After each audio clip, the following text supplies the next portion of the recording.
Bienvenidos y bienvenidas a esta nueva entrega de los podcasts de Sin Miedos en la Radio, Sexualidad y Adolescencia. Y como ya hemos tratado toda la parte técnica, por decirlo de alguna manera, ya hemos tratado también este tema tan engorroso con padres y con madres. Bueno, hoy le vamos a dar un encare totalmente diferente y vamos a encarar la sexualidad de los adolescentes desde el arte. ¿Cómo podemos hacer que el arte genere espacios satisfactorios, placenteros en ese grupo etario, en esa masa etaria que está, sin lugar a dudas, muy votada y muy olvidada? Por lo tanto, le pedí a mi querido Pedro Saad Vargas, porque son tantos, para que hablemos de este tema. Pedro tiene una vasta experiencia teatral, además hace talleres, cursos, y me pareció súper interesante darle este enfoque y sobre todo en una persona tan formada y tan culta para que nos ayude a pensar. Gracias, Pedrito. Nina, qué gusto estar aquí. Sí, es la primera vez que tengo el placer de estar en tu programa, entonces estoy muy entusiasmado. Gracias. Y sobre todo, hola a todos los que nos están viendo y a todas. Gracias, mi amor. A ver, ¿cómo hacemos para que el arte nos dé herramientas para que esta masa de jóvenes adorados míos que nadie les da mucha bolilla y andan como una pelota así, como un trozo de hielo en el mar, el sistema educativo no está adecuado, las familias no están formadas? Entonces, ¿cómo podemos hacer desde esta parte tan importante de la cual vos tenés mucha experiencia, que es el arte? Mira, qué pregunta tan... Parece sencilla, pero es una pregunta muy compleja. La vida es compleja. Exacto. Los adolescentes son complejos. Y mucho más en la adolescencia. La vida es mucho más compleja en la adolescencia que en la vida adulta. Sí. En la vida adulta tenemos problemas claros. En la adolescencia, toda la vida es un problema. Entonces, hablando ya concretamente sobre la sexualidad, ¿sí? La sexualidad en la adolescencia se vive de una manera muy distinta a lo que se vive en la adultez. Yo un poco quiero empezar por ahí para después concentrarme en el arte, ¿sí? En la adolescencia, realmente, y no es un cliché, se privilegia mucho más el enamoramiento, el amor romántico, que el sexo por sí mismo. Aunque existe la pulsión, por supuesto, existe la atracción, existe, pero aquí es en donde el arte, pese a que nosotros no hacemos terapia en el arte, sí, nos dedicamos a formar artistas, a crear obras de arte, pero sus efectos colaterales siempre son terapéuticos, mi niña, siempre. Y entonces el poder entregarle a los adolescentes un universo de intereses sensibles y cercanos a ellos.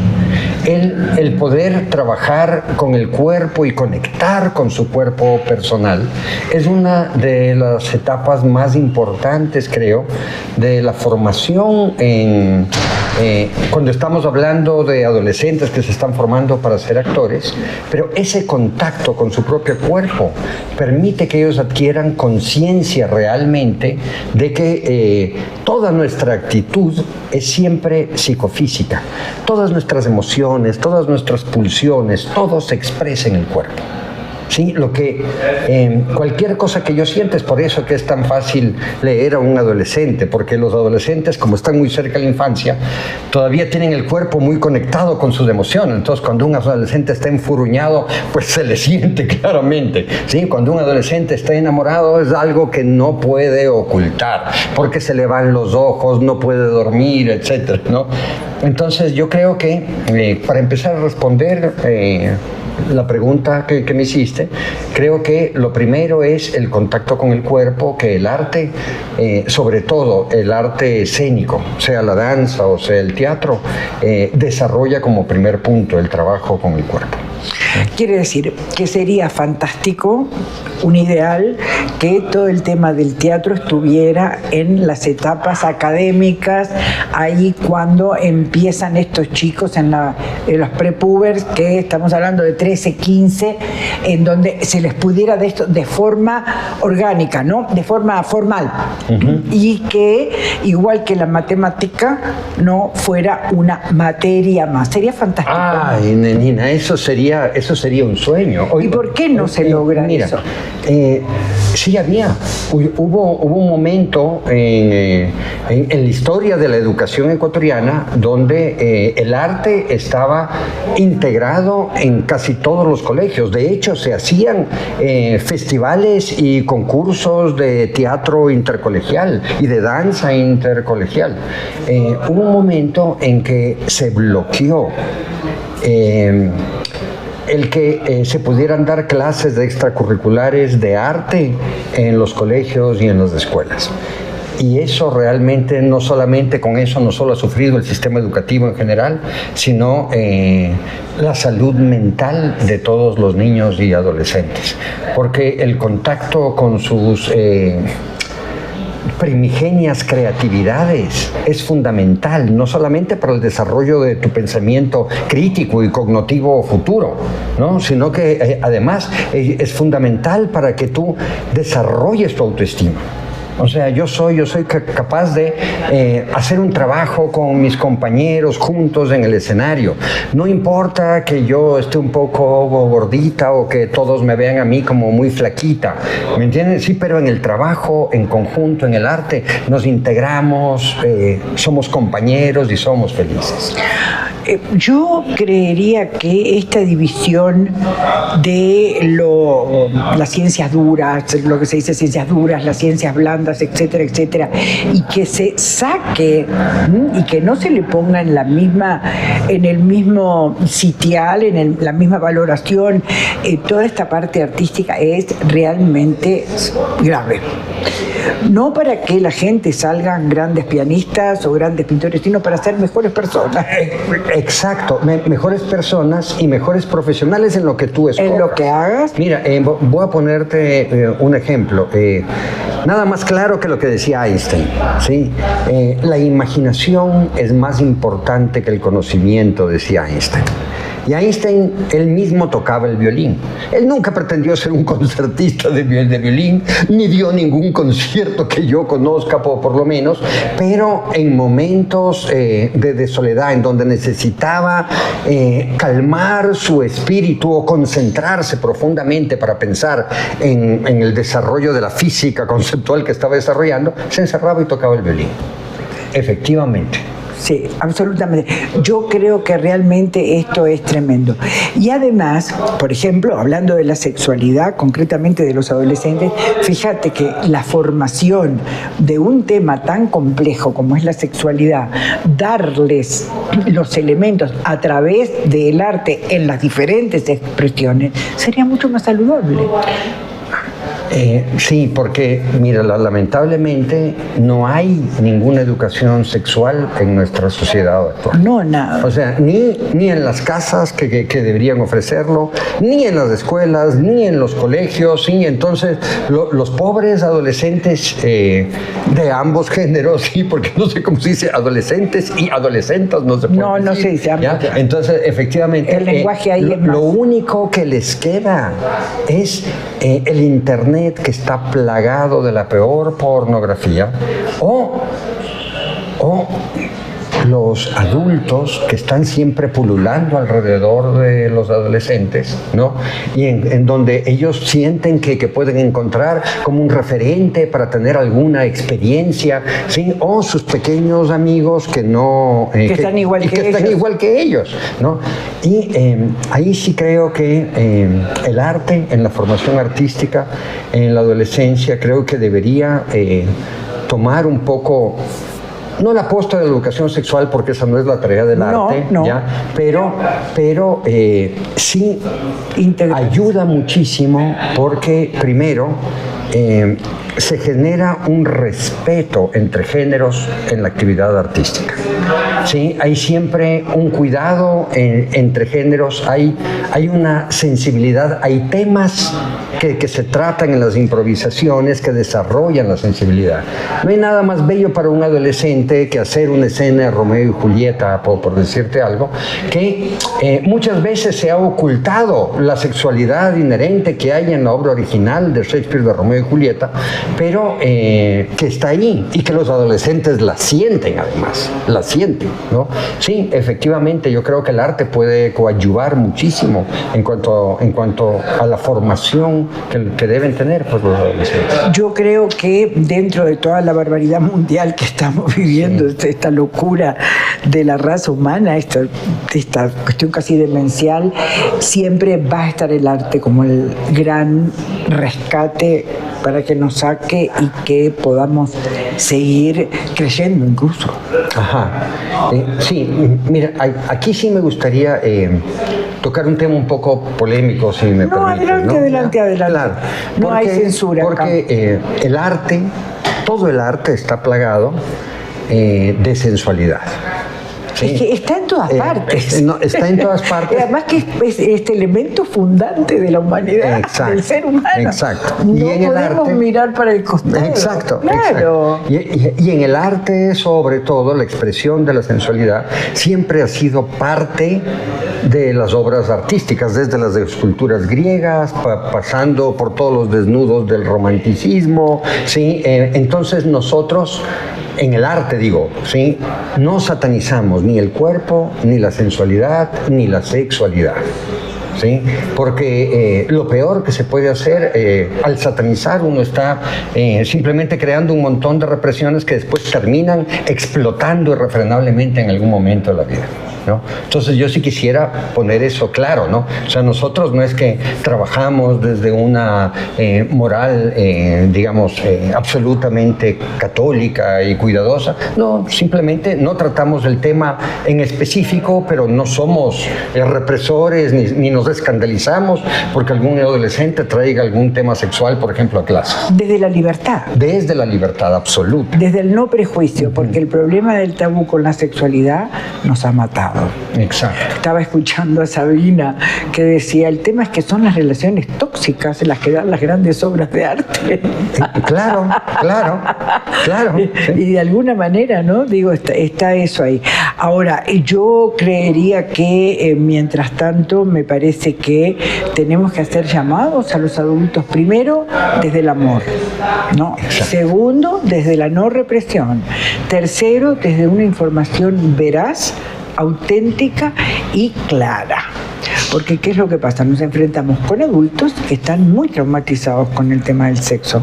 Y entonces esos adultos traumatizados y que no tienen una sexualidad espontánea, una sexualidad fluida, etcétera, no pueden darle a los adolescentes, digo, más que lo que tienen. Tienes toda la razón, Nenina, en esto que estás diciendo. No lo había... me acabas de dar una idea fabulosa, ¿no? Se debería hacer una escuela para padres. No, sí, en eso estoy. Exacto. En eso estoy. Pero me parece fabuloso una escuela en donde los padres se formen para tratar estos temas con sus hijos. Y sobre todo esto, Pedro querido, el tema del amor. Yo quiero hacer una cruzada del amor. Maravilloso. Porque yo no sé si a vos te pasa, bueno, capaz que no, porque no lo ves tan como lo veo yo, tan crudo. Pero el tema de la violencia, de la cultura de la violencia en la sociedad es alarmante. Totalmente. Es alarmante. Es una cosa que está tan naturalizada, tan integrada a los seres humanos, que me parece que en la campaña del amor y en la cruzada del amor también tenemos que poner todas estas cosas, estas ideas rupturistas que rompen los paradigmas y que son las que nos van a sacar. No, me parece fabuloso lo que estás diciendo. Sí, efectivamente, la violencia que estamos viviendo actualmente a todo nivel. A todo nivel. A todo nivel, no solamente a nivel sexual ni de pareja, sino social, cotidiano. Es terrible. Terrible. Y además son de una intensidad, de un salvajismo, de una, no me sale la palabra ahora, de una crueldad. Tengo una paciente que tiene un chico de 21 años con un tema complejo de alcohol. Tuvo un tema, digamos, automovilístico y empezó a trabajar con la mamá. La primera vez que le pegó fue a los 4 años. Claro, ahí empieza. Pero no solamente que ahí empieza, Pedro, cuando le pregunto si, 4, me responde que si no obedece no hay otra forma. Entonces, hay una cosa que yo la estoy viendo ahora, no sé, capaz que ahora está más destapada o capaz que yo ahora tengo otra sensibilidad como para analizarla, pero un niño de 4 años, ¿no? Y cuando tiene este evento automovilístico, lo saca del carro y le empieza a dar trompadas, puñetes, a insultarlo. Estamos mal, ¿no? Claro. Claro. Y sobre todo pensando que ella también es el reflejo, el rebote de sus propios padres. Exacto. O sea, es algo que viene, en ese sentido, me parece bellísima esta idea que tienes de hacer la escuela de padres, Nina. Sí, creo que eso podría poner una primera piedra para un cambio psicológico real en la sociedad. Sí, estamos complicados, estamos muy complicados. Porque todo el mundo piensa, bueno, tenemos que tener una economía sana, pero tenemos que también tener una población también sana, psicológicamente hablando. Totalmente. ¿No? ¿Cómo ves el momento actual, Pedro, para salir y que el arte siga teniendo relevancia en el momento actual? Es un momento muy complejo, ¿no? Claro, sí, es un momento muy complejo, pero yo te digo... Siempre se ha salido. Sí, el arte es que por definición es resiliente. Sí, no. Por definición. Si no, no sería tal. O sea, han tratado de asesinar el arte. Siempre. Todas las dictaduras del planeta han tratado de asesinar el arte. Todos los gobiernos y los... digamos, personajes autoritarios, irascibles y más de derecha siempre han tratado de violentar el arte, porque los artistas casi nunca son obedientes. Nosotros siempre somos beligerantes, ¿no es cierto? Somos contestatarios. Siempre estamos un poco a la vanguardia, poniendo el dedo sobre la llaga, diciendo, oigan, esto nos está doliendo como sociedad. Esto, hay que pensar en esto. Y eso, claro, al autoritarismo eso le parece una afrenta, le parece terrorismo. No, sí, estamos muy graves porque además ha habido como un deterioro cognitivo. Yo creo que hay un deterioro cognitivo. Se está perdiendo el lenguaje, se está perdiendo un montón de cosas y creo que sí, lo que nos va a rescatar es el arte. Creo que lo que nos va a rescatar es el arte. Y yo te digo, lo sorprendente, Nina, porque yo doy clases permanentemente a jóvenes, eso te digo, ¿no? Claro, vos estás bueno, la docencia siempre es una cosa muy rica, ¿no? Siempre. Porque es muy amplia además. Y con lo que siempre me sorprenden todos los chicos y chicas es con su enorme capacidad de pensamiento crítico, con su inteligencia natural, increíble, con un ansia por saber. O sea, se embeben cuando les pasas algo de literatura que no conocen, cuando descubren a un pintor, cuando los llevas a ver exposiciones de pintura. Pero yo hago siempre eso con mis alumnos, aunque esté dando teatro, siempre lo estoy llevando a salas de exposiciones, vamos a conciertos. Entonces, y es increíble cómo el espíritu se les ensancha. Sí, bueno, eso también ahora que vos ya trajiste a Einstein.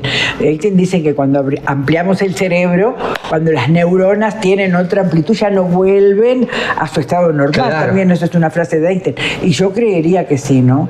Bueno, yo te voy a decir una cosa. Además de la cruzada del amor, además este tema de los padres, yo considero que tiene que haber en la educación, básicamente, literatura y filosofía, como antes en la universidad 2 años de filosofía y de literatura, porque eso te abre la mente para cualquier profesión y no vamos a tener toda una cantidad de universitarios que nadan en la ignorancia, ¿no? Esto a mí me parece que es fundamental, porque la literatura es digamos, de alguna manera. Ahí todavía no puse clases de teatro, pero voy a pensarlo. Cuando sea presidente. Claro. En general, cualquier formación artística, no importa en qué arte, ¿no? Antes, por ejemplo, después de terminadas las clases, siempre habían talleres extracurriculares que ocurrían dentro de la misma escuela o dentro del mismo colegio. Obligatorios. Sí, tú podías escoger a dónde querías ir. Sí. Claro, exacto. Sí, eso sería maravilloso, pero me parece como que hay que hacerlo dentro de la currícula, que esté dentro de la currícula. Totalmente. Obligatorio. El preuniversitario tiene que ser de leer los grandes filósofos, los grandes historiadores, ¿no? Los grandes clásicos literarios, me parece a mí, ¿no? Claro. Porque eso te da un mundo y te da este entendimiento de un montón de cosas más, ¿no? Entonces, me parece que es fundamental, pero estamos lejos de eso. Hubo momentos en que nos acercamos un poco más, pero ahora estamos lejos. Estamos nuevamente lejos. Estamos lejos, sí, y además que hay toda una banalización a nivel planetario, ¿no? Exacto. Hay una banalización muy extensa y además, digo, Pedro, querido, con la información en tiempo real en cualquier parte del globo. No es algo menor. Exacto. Yo te digo, antes porque tengo una experiencia familiar. Antes habían escuelas y colegios cuya formación inicial era la música. Por ejemplo, mi abuelo fundó una escuela y después un colegio que se llamó el Jacques Dalcroze, todavía existe, pero ya no con la misma filosofía, en donde a los niños desde el preescolar se les daba música, con instrumentos de percusión, con el método Orff. Sí. Y te digo, y en todas partes del mundo existen estos colegios especializados en artes u oficios. El propio Eloy Alfaro creó no solamente las escuelas normales, sino los colegios de artes y oficios. Entonces, tú podías optar por entrar a un colegio que ya tenga un arte adscrito o un oficio adscrito. Claro. Sí. Bueno, un encanto estar contigo, la verdad. Qué bueno. Un encanto poder conversar sobre estas cosas y sobre todo para que nos abran la visión de hacia dónde vamos. Porque vamos, queramos o no, el devenir no se detiene. Así que muchísimas gracias, Pedro, por haberme acompañado. Gracias. Muchísimas gracias. Y a toda nuestra querida audiencia, nos volvemos a ver en otra entrega de podcast bajo el título de Sexualidad y Adolescencia.